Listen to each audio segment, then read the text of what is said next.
Umat mengenang Monsinyur Petrus Turang sebagai sosok yang tegas, berwibawa dan penuh kasih. Cecilia Sona, salah satu yang mengenalnya, mengungkapkan bahwa Monsinyur Petrus Turang adalah pemimpin yang membawa kegembiraan dan selalu membimbing umat dengan penuh kebapaan.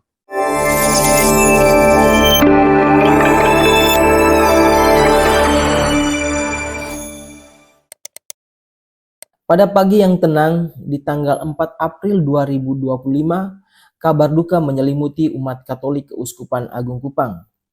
Uskup Emeritus Monsinyur Petrus Turang telah berpulang ke pangkuan Tuhan pada pukul 6.20 waktu Indonesia Barat di Rumah Sakit Pondok Indah, Jakarta Selatan.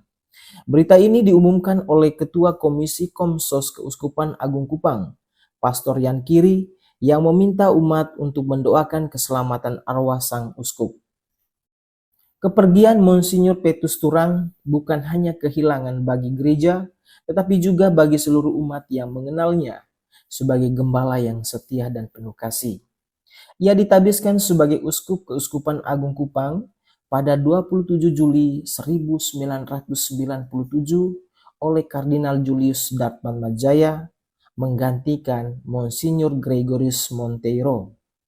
Sejak saat itu, tongkat kepemimpinan Keuskupan Agung Kupang berada di tangannya selama hampir 27 tahun. Lahir di Taratan, Manado, Sulawesi Utara pada 23 Februari tahun 1947, Monsinyur Petrus Turang menunjukkan panggilannya sejak usia muda.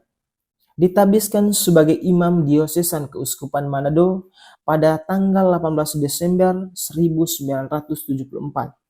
Ia kemudian melanjutkan pengabdiannya dengan menjabat sebagai Sekretaris Eksekutif Komisi Pengembangan Sosial Ekonomi Konferensi Wali Gereja Indonesia.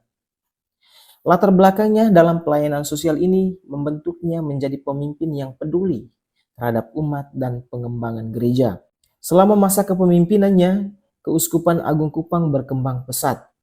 Wilayah yang mencakup Kota Kupang, Kabupaten Kupang, Timur Tengah Selatan, Rotendao, Sabu, Raijua, dan Alor ini mengalami kemajuan infrastruktur dan bertambahnya jumlah imam diosesan hingga 159 orang, melayani sekitar 196.000 umat, dan pencapaian ini tidak terlepas dari kerja keras dan visi Monsinyur Petrus Turang. Moto yang menjadi spirit pelayanannya, Petransit Benefaciendo, yang artinya berkeliling sambil berbuat baik, benar-benar ia wujudkan dalam setiap langkah pelayanannya. Mantan sopirnya, Yosep Meko, mengenang bagaimana sang uskup sering keluar masuk rumah sakit sejak Januari 2025. Pada Maret lalu, beliau dirujuk ke Rumah Sakit Pondok Indah dan dirawat selama sebulan sebelum akhirnya berpulang. Umat mengenang Monsinyur Petrus Turang sebagai sosok yang tegas, berwibawa dan penuh kasih. Cecilia Sona, salah satu yang mengenalnya, mengungkapkan bahwa Monsinyur Petrus Turang adalah pemimpin yang membawa kegembiraan dan selalu membimbing umat dengan penuh kebapaan. Dalam banyak homili dan pertemuan, ia selalu menekankan pentingnya persaudaraan dan kerjasama pastoral. Pastor Maxi Unbria dalam sebuah tulisannya mengungkapkan bahwa Monsinyur Petrus Turang sering mengingatkan pentingnya kebersamaan dan kerjasama, baik antar imam maupun antar imam dan umat. Konflik yang muncul di dalam pelayanan selalu ia arahkan pada penyelesaian yang bijak dan penuh kasih. Keunikan lain dari Monsinyur Petrus Turang adalah kebiasaannya menyelesaikan masalah di meja makan. Menurut para imam dan umat yang dekat dengannya, banyak ketegangan yang mencair saat berbicara di ruang makan. Ia bukan pribadi yang sentimental atau pendendam, melainkan sosok yang selalu mencari cara terbaik untuk mendamaikan hati. Selain dikenal sebagai pemimpin yang bijaksana, Monsinyur Petrus Turang juga dikenal sebagai pribadi yang disiplin. Ia selalu tepat waktu dan tidak pernah membawa telepon genggam dalam pertemuan atau saat makan bersama.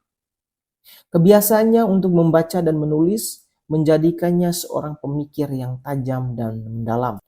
Dalam setiap kunjungan pastoralnya, Monsinyur Petrus Turang tidak pernah datang dengan tangan kosong. Ia selalu membawa ratusan paket makanan bagi anak-anak dan keluarga yang membutuhkan.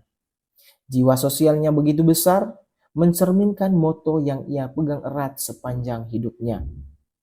Selain dekat dengan umat kecil, beliau juga memiliki kecintaan pada lingkungan.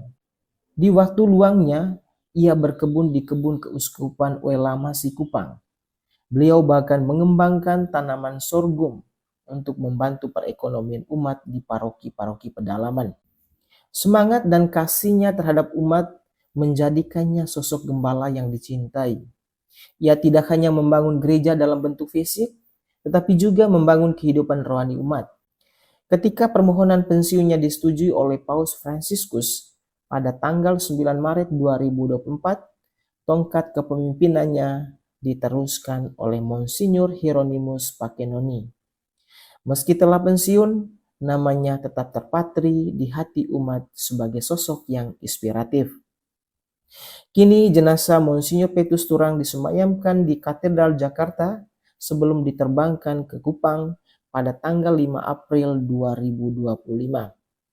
Kepergiannya meninggalkan duka mendalam, tetapi juga warisan spiritual yang akan terus dikenang. Keuskupan Agung Kupang akan selalu mengingatnya sebagai pemimpin yang visioner, tegas, murah hati, dan dekat dengan umat. Selamat jalan Monsinyur Petrus Turang, terima kasih atas segala pengabdian dan kasih yang telah engkau curahkan. Semoga engkau beristirahat dalam damai di rumah Bapa. Pace e bene.